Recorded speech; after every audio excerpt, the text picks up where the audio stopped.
ശരി, അഡ്വക്കേറ്റ് ഹസ്കർ, വളരെ തരം താഴ്ന്ന ഒരു പ്രവൃത്തിയാണ് അത്. CPM ആണ് ഇത് ചെയ്യുന്നത്. CPM-ഉം DYFI-യും ചേർന്നാണ് ഇങ്ങനെ ഒരു ഫ്ലെക്സ് ബോർഡ് വെച്ചത്, അതും അവരുടെ വീടിന്റെ തൊട്ടടുത്ത്. അവർക്ക് എത്രമാത്രം സങ്കടമുണ്ടാക്കുന്ന ഒരു കാര്യമാണെന്ന് പോലും ഈ പാർട്ടിയും സംഘടനയും മറന്നു പോവുകയാണോ? ഇത്രമാത്രം തരം താഴാൻ എന്ത് സംഭവിച്ചു? ഞാൻ മനസ്സിലാക്കുന്നത്, ഇന്ന് ഞാൻ സാമൂഹ്യ മാധ്യമങ്ങളിലൂടെ കണ്ടത്, സിദ്ധാർത്ഥ് SFIയുടെ കൊടി പിടിച്ച് നിൽക്കുന്ന ഒരു ചിത്രം ഞാൻ കാണുകയുണ്ടായി. അപ്പോൾ സ്വാഭാവികമായും നമുക്ക് മനസ്സിലാക്കാൻ കഴിയുന്നത് പൂക്കോട്ട് ക്യാമ്പസിലെ സിദ്ധാർത്ഥും SFIയുടെ പ്രവർത്തകൻ തന്നെയായിരുന്നു എന്ന് വേണം അനുമാനിക്കാൻ. നമുക്കിപ്പം സിദ്ധാർത്ഥിനോട് ചോദിച്ച് മനസ്സിലാക്കാൻ നമുക്ക് പറ്റില്ലല്ലോ. ഷിബുവിനറിയാം, ഷിബു അതിനെ കുറിച്ച് പറഞ്ഞു. ഞാൻ എന്റെ കാര്യം, ഞാൻ കോളേജിൽ പഠിച്ച കഥ, അതുകൊണ്ടാണ് അങ്ങനെ ഇൻഡയറക്റ്റ് ആയിട്ട് പറഞ്ഞത്. അതിനുള്ള മറുപടിയാണ് പറഞ്ഞത്. അങ്ങനല്ല, സിദ്ധാർത്ഥിന്റെ അമ്മാവനാണ്, ഒരു കൂട്ടുകാരെ പോലെയായിരുന്നു. ഞാൻ ഷിബുവിനോട് കൂടിയാണ് പറയുന്നത്. ഞാൻ മനസ്സിലാക്കുന്നത് സിദ്ധാർത്ഥ് അവിടുത്തെ SFI പ്രവർത്തകൻ തന്നെയായിരുന്നു എന്ന് തന്നെ. എന്നതുകൊണ്ട് സിദ്ധാർത്ഥിന് ഇത്തരം ഒരു ദുരന്തം ഉണ്ടാകുമ്പോൾ ആ ദുരന്തത്തോടൊപ്പം സിദ്ധാർത്ഥ് ഇനി SFI പ്രവർത്തകനല്ലായിരുന്നു എങ്കിൽ പോലും ഞങ്ങളൊക്കെ സിദ്ധാർത്ഥിനൊപ്പം തന്നെയാണ്, ഒരു സംശയവും വേണ്ട. കാരണം ഒരിക്കലും ഈ ക്രിമിനൽ സംഘത്തെ ന്യായീകരിക്കുന്ന പ്രശ്നമേ ഉദിക്കുന്നില്ല. മാത്രമല്ല, ഇപ്പോ ജിൻഡോക്ക് വാശി പിടിക്കുന്നത്, കോൺഗ്രസ് ആഗ്രഹിക്കുന്നതും ഇതിലൂടെ എന്തെങ്കിലും രാഷ്ട്രീയ ലക്ഷ്യം നേടിയെടുക്കാം എന്നുള്ളതാണ്. ആ രാഷ്ട്രീയ ലക്ഷ്യത്തിലേക്കാണ്. നമുക്കറിയാമല്ലോ, 1970-കളിലെ കേരളത്തിലെ ക്യാമ്പസുകളെ കൊലക്കളമാക്കി മാറ്റിയത് ആരായിരുന്നു? KSU എന്ന് പറയുന്ന വിദ്യാർത്ഥി സംഘടനയാണ്. അന്ന് ആ KSUവിന്റെ കൊലക്കളമായിരുന്ന ക്യാമ്പസുകളിൽ വിദ്യാർത്ഥി സംഘടനാ പ്രവർത്തനം നടത്തുന്നതിന് സ്വാതന്ത്ര്യം ഉണ്ടായിരുന്നില്ല പല ക്യാമ്പസുകളിലും. ആ ക്യാമ്പസുകളിൽ നിന്നാണ് SFI എന്ന് പറയുന്ന ത്യാഗോജ്വലമായ പ്രവർത്തനത്തിലൂടെയാണ് SFI കേരളത്തിലെ ക്യാമ്പസുകളിൽ ഇങ്ങനെ വേരുപിടിക്കാൻ.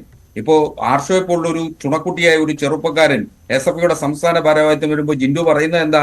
ജിൻഡോ കണ്ടതുപോലല്ലേ പറയുന്ന നിമിഷ രാജുവിനെ തെറി വിളിച്ചതും ഒക്കെ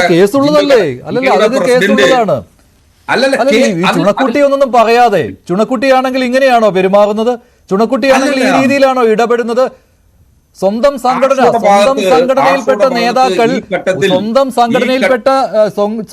സംഘടനയിൽപ്പെട്ട നേതാക്കൾ ഒരു നിരപരാധിയായ ഒരു പയ്യനെ ഇല്ലാതാക്കിയിട്ട് ഈ നേതാവ് ഇങ്ങനെയാണോ സംസാരിക്കേണ്ടത്? സംസ്ഥാന സെക്രട്ടറി എന്നിട്ട് എന്താണ്? എന്നിട്ട് കള്ള പരാതി നൽകുന്നു. അത് മാത്രമല്ല, കള്ളമൊഴികൾ നൽകുന്നതിന് വേണ്ടി വിദ്യാർത്ഥികളെ ഹാജരാക്കുന്നു. അത് മാത്രമല്ല, SFIയുടെ പ്രവർത്തകനാണ് എന്ന രീതിയിൽ മുദ്ര കുത്തുന്നു. ഇതൊക്കെ എവിടെ കേട്ടുകേൾവിയുള്ള സാധനമാണ്? ഇതൊക്കെയാണ് രാഷ്ട്രീയ മുതലെടുപ്പ് എന്ന് പറയുന്നത്. അപ്പോൾ ആർഷ ചുണക്കുട്ടിയൊന്നുമല്ല. ആർഷ ചുണക്കുട്ടിയൊക്കെ ആക്കിയാൽ വളരെ മോശമാണ്. ഈ പൊതുസമൂഹത്തിന് അതൊന്നും ഒരു ബാധകമേ അല്ല. എവിടെ ചുണക്കുട്ടി? മഞ്ജുഷേ, നമുക്ക് ഇങ്ങനെ ഒരു മാധ്യമ വിചാരണയുടെ ഘട്ടമല്ല ഇത്.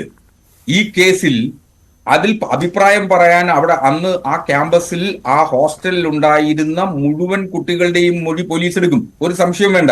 അവരെ പറഞ്ഞു പഠിപ്പിക്കുന്നതിന് വേണ്ടി ഒരു സംഘത്തെ അവിടെ ഏർപ്പാടാക്കിയിരിക്കുകയാണ് അഡ്വക്കേറ്റ് BN ഹസ്കർ. എന്ത് തെളിവ്? അങ്ങനെ തെളിവ് ചോദിച്ചു കഴിഞ്ഞാൽ രഹസ്യമായിട്ടേ പറയുള്ളൂ എല്ലാവരും, അല്ലാതെ എല്ലാവരും ഒന്നൊന്നും പറയില്ല.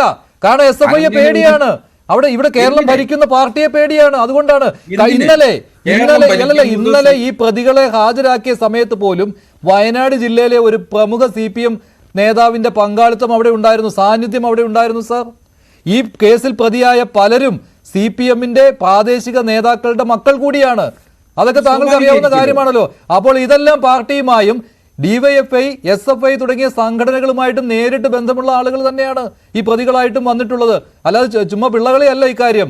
അപ്പോൾ ഈ പ്രതികളെ രക്ഷിക്കുവാനുള്ള എല്ലാ തന്ത്രങ്ങളും പയറ്റും. മഞ്ജുഷ, ഇന്നിപ്പോ 18 പ്രതികളെയും അറസ്റ്റ് ചെയ്തിട്ടുണ്ട്. വലിയ കാര്യമായി പോയി. എത്ര നാളായി ഈ പൊതുസമൂഹം ഉണർന്നതുകൊണ്ട്, മാധ്യമങ്ങൾ ഉണർന്നതുകൊണ്ട് പോലീസ് ആദ്യം എന്താണ് പറഞ്ഞത്? ആത്മഹത്യയാണ്, വീട്ടിൽ പൊക്കോളാൻ ഇവരോട് പറഞ്ഞ കാര്യമാണ്. അല്ല, അത് അന്വേഷണത്തിന്റെ ഉള്ളിലല്ലേ എല്ലാ കാര്യങ്ങളും പുറത്തു വരുള്ളൂ. അന്വേഷണം നടത്തണമെന്ന് പോലീസിന് അതിനുള്ള സ്വാതന്ത്ര്യം കൊടുക്കൂ. പോലീസിന് ആരെങ്കിലും എവിടെയെങ്കിലും ഇടപെടലുകൾ നടത്തി അവരെ നടപടികളിൽ വൈകിപ്പിക്കുകയോ അല്ലെങ്കിൽ ഏതെങ്കിലും തരത്തിൽ അങ്ങനെ ഒരു പരാതി നാളെ ഇതുവരെ വന്നില്ലല്ലോ. മാത്രമല്ല, ഇപ്പൊ ഒരുപക്ഷെ അതിലെ പ്രതികളായിട്ടുള്ള ആളുകൾ SFI പ്രവർത്തകരായിരുന്നു എന്നുള്ളത് കൊണ്ട് അവരെ സംരക്ഷിക്കുന്ന ഒരു ബാധ്യതയും SFI എടുക്കില്ലെന്നാണ് ഞാൻ കരുതുന്നത്. പുറമേ എടുക്കില്ല.